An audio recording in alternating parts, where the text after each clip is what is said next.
Samya student. I am here with lecture number 2.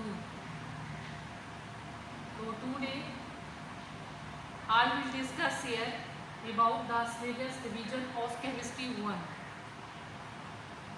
Syllabus division of chemistry 1 are there. It contains 8 chapters.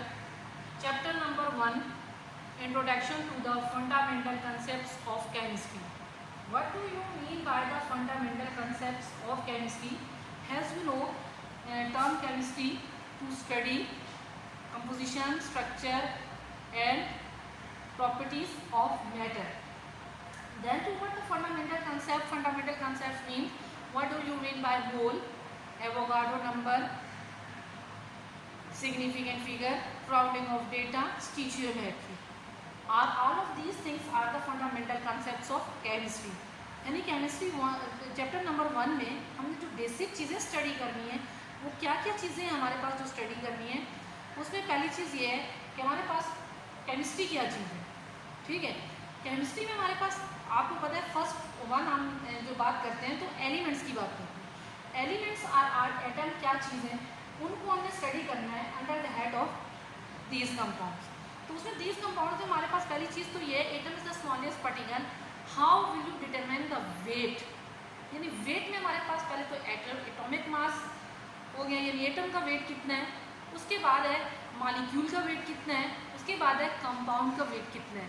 तो अगर large molecule अगर हमारे पास बन जाता है तो उसका मॉलिक्यूलर वेट कितना है। तो ये तमाम चीज़ें जो है उसमें आ गई हैं मॉलिक्यूलर फार्मूला, ठीक है, एम्पिरिकल फार्मूला। तो ये तमाम मोल एवोगाड्रो नंबर की मदद से हमने उनको डिटरमाइन करना है और एक्सप्लेन करना है। इसको हम कहते हैं that is called fundamental concepts of chemistry.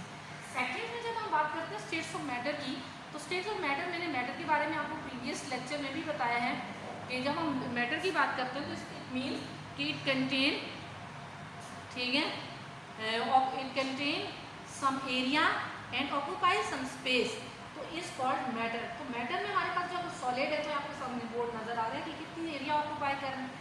अगर लिक्विड है तो उसकी फ्लुएंसी क्या है, क्या प्रॉपर्टीज़ हैं जब वो फ्लो करते हैं। इस तरह गैसेस हैं तो गैसेस जब एक्सपैंड होती हैं या कॉन्ट्रैक्ट होती हैं तो उसमें क्या प्रॉपर्टीज़ पाई जाती हैं उनके मॉलिक्यूल्स में, वो चीज़ें हम स्टडी करेंगे स्टेट्स ऑफ मैटर।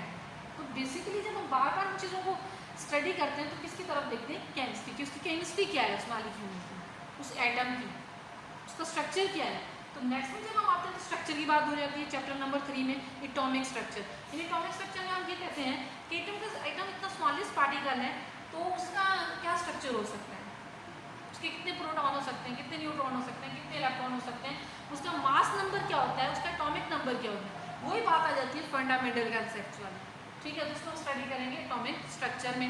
डिस्कवरी कैसे हुई है प्रोटॉन की, इलेक्ट्रॉन की, न्यूट्रॉन की, तो ये तमाम चीज़ें हम स्टडी करेंगे। Chemical bonding, bonding means two atoms shared by electrons equally contributed between two bonded atom। यानी कि बॉन्ड कैसे बना है, दो एटम के दरमियान जब इक्वली उन्होंने कंट्रीब्यूट किया, एक इलेक्ट्रॉन एक ने दिया, एक इलेक्ट्रॉन दूसरे ने दिया, तो दो एटम के दरमियान जो बॉन्ड बना है किस बेस पर बना है, उसकी क्या रूल है, क्या थ्योरी है।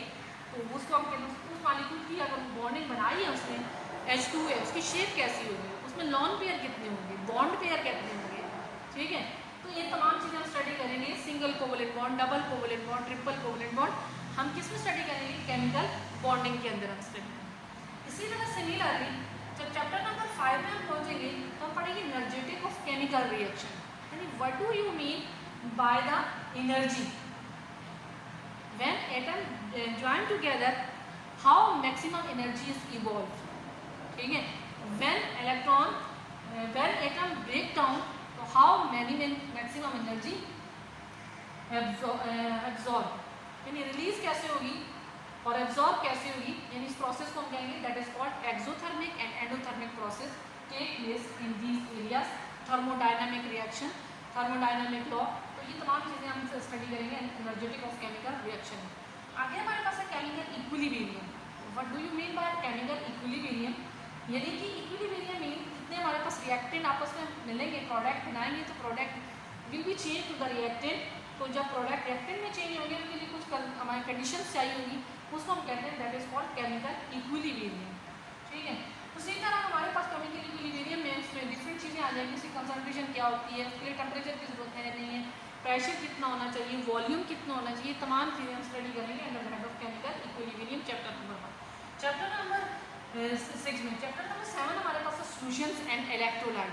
सॉल्यूशन किसे कहते हैं, सोल्यूट प्लस सॉल्वेंट, ठीक है। और इसमें आइंस कैसे बनते हैं, ऑक्सीडेशन कैसे होती है, रिडक्शन कैसे होती है, तो इलेक्ट्रोलाइट्स कौन से होते हैं, यानी कौन से इलेक्ट्रोलाइट्स हैं जो कंडक्ट करते हैं इलेक्ट्रिसिटी को, और कौन से ऐसे हैं जो कंडक्ट नहीं करते हैं इलेक्ट्रिसिटी को, इन तमाम को हम स्टडी करेंगे, ठीक है। Solutions and electrolyte. लास्ट में हमारे पास चैप्टर नंबर 8 है introduction to the rate of reaction, यानी कोई भी हमारे पास कंपाउंड है उनके दरमियान जब रिएक्शन टेक प्लेस होगा तो dx/dt क्या होगा, ठीक है, रेट ऑफ रिएक्शन उसका क्या होगा। dx मीन्स कि उसमें क्या चेंजिंग आ रही है with the passage of the time, dt यानी कितने सेकंड में हुए हैं, कितने मिनट में हुए हैं, और उस पर कौन कौन सी चीज़ें जो इफेक्ट कर रहे हैं, एक्टिवेशन एनर्जी क्या होती है, थ्रेशोल्ड एनर्जी क्या होगी, ये तमाम हम चीज़ें स्टडी करेंगे। Rate of reaction, order of reaction क्या है, रेट ऑफ रिएक्शन क्या है, तो ये कंसंट्रेशन पर डिपेंड करेंगे, तमाम चीज़ें स्टडी करेंगे। तो ये हमारे पास सिलेबस डिवीजन है केमिस्ट्री 1 का, जिसको हम स्टडी करेंगे, ठीक है। तो पहले चैप्टर नंबर 1, फिर 2, फिर 3, फिर 4, फिर 5, फिर 6, फिर 7, फिर 8। तो आई होप कि आपने अंडरस्टैंड कर लिया होगा कि हाउ स्टडी करेंगे हम चैप्टर्स को, ठीक है। Okay student.